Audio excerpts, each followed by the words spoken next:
along the way. Well, you can make choices at every point along the way. What we try to do, as opposed to having, if you're telling a story from beginning to end with a middle, you have to obviously do that. Right. But at each of our choice points or each dramatic point, we let the player choose which direction it goes. So those points all have to be dramatic no matter which direction you choose to go. Okay. And how do the choices affect like the progression of the game? Meaning, like, do people regard you differently and so on and so forth? Yeah, we have a reputation system, but there's also there's a lot of bigger choices as well. You start the game, you were on a colony ship frozen in suspended animation, but your ship got thrown off course. You arrived 70 years late to the colony.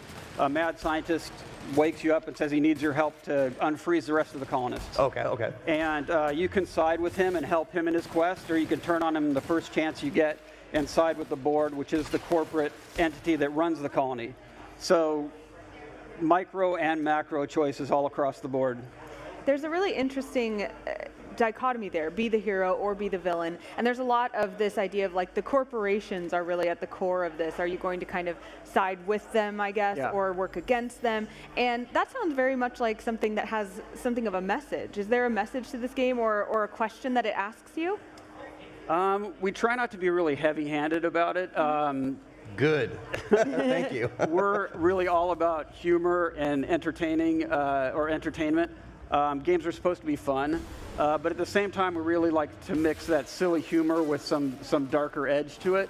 We're not trying to make a really topical political statement or anything, but there is some underpinnings to how corporations treat people and things like that. It actually, this game also has a very rich heritage in terms of development, and there is some similarities I would see when you're talking about humor with a dark side to Fallout. Yeah. If somebody is a fan of Fallout, what would you tell them about this game? Well, me and Tim were two of the original creators of Fallout, so it has a lot of that DNA in it. When we started Fallout, it was us and a couple of other people, and we were basically weirdly given, a bag of money, I always say, but a very small bag of money. Go make your game and don't bother anybody. And you very rarely get that choice. And Fallout was what came out of that. And this was kind of a similar situation. Obsidian approached, Tim was already working there, I was working at Blizzard. Obsidian talked to us about doing this game. And once again, it was like, we want you guys to make another one of your games. So when me and Tim get together and make a game, this is kind of what's going to come out of that. Right. I mean, I didn't want to say anything about Fallout, but everybody's thinking that, like, because it's a very, very lauded and beloved game. Yeah. By me personally, it's my favorite of the series.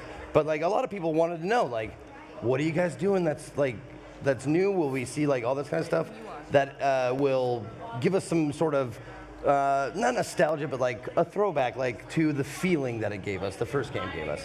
Go ahead. Go ahead. Oh, I was just going to say, I think that's where that dark humor comes in. Tim has a very silly kind of sense of humor. I'm a little bit more on the dark side. So we call that our special sauce, where we kind of like balance each other out and ladle that all over the surface of the game.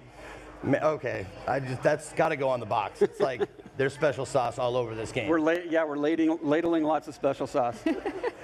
People want to know just a little bit more like the nuts and bolts of the game, ability trees, customization, that kind of stuff. Can you go into that a little bit? Sure. We're not talking too much about character customization and how you do character creation, but it's everything you want from an RPG in terms of that stuff.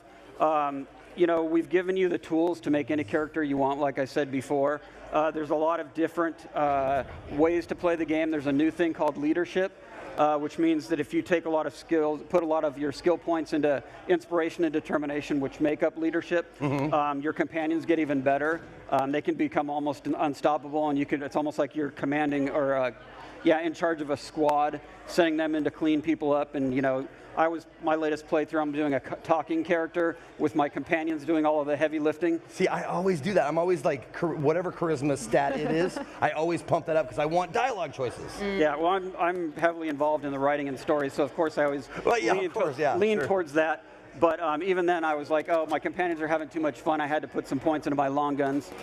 Sure, yeah, exactly, sure. Is it, okay, I see it's first person. Is it first person only, or? Yeah, it's first person only. You'll see your character in third person in the inventory. Sure. And if you don't touch the controller for a while, it'll kind of circle around. But you don't play in third person at all. Okay. Now, do you play as a protagonist, or do you start by like creating a character? Oh, you start by creating a character. Like Okay. I said, he rescues you from the ship. You've been in suspended animation. As you're doing character creation, it's basically the conceit is that he's going through the crew manifest and picking who he wants to rescue Okay. to help him on his quest. And like I said, you can turn on him almost immediately, but that's the start of the game, is that he's trying to recruit you to do his quest. See, that's one of my favorite things about games that are like choices are open. You can do a lot of stuff. Is immediately you can kill like the main quest giver, like Yeah. to start with, and just be like, now what do I do? And just like Yeah. and just wander around and find other shit to do. Is that the replay loop? Like, go through it good, go through it medium, go through it evil, like that kind There of stuff? is that. There's the combination of play styles, you know, what kind of build you make, as well as Sure. you know, what your morality is going to be. A lot of people are playing the game internally and turning around immediately and playing another build. Like they're 3/4 of the way through, they start talking about what they want to play next time around. I do that every time. I've got like 3 characters started on games like that. It's like I'll get like 3 hours in and then start a new one and stuff like that. It's awesome. But it's always a good sign when the developers are doing that, because Right. Yeah. a lot of times they're just sick of the game and they can't look at it anymore. Yeah. You had I'm curious. We know we're in a sci-fi space world, Yeah. and I think I saw a date that was somewhere in like 2300, Yes. right? So tell us a little bit about where we exist in time and place, and what kind of lore I'm going to expect. Well, this is an alternate history kind of universe. It split off sometime in the early 20th century. So the robber barons era kind of never really ended. Ah. So it throws back a lot in terms of that, in terms of not only lore, but really feel and artistic touches like Art Nouveau. You know, just really kind of evoking that, you know, the corporations kind of really gained control. Oh, cool. Okay, so alternate history future. Yes, exactly. Cool. Very neat. As far as like the actual like content, the meat of the game goes, is there like, can you just mainline like the main story quest? Are there tons of like little side things you can do, like all that kind of stuff? Can you go into that a little bit? Yeah, if you want, you could just play the main story all the way through and be done with it. But of course, there's a lot of side content. There's a lot of little, you know, things to discover. I think that's one of my favorite things about a game like this, is really discovering the history of the world, the little things in the nooks and crannies that give you more information about what's going on, comparing stories different NPCs are telling you, and kind of coming to your own conclusion about what's actually going on or what actually happened in the past.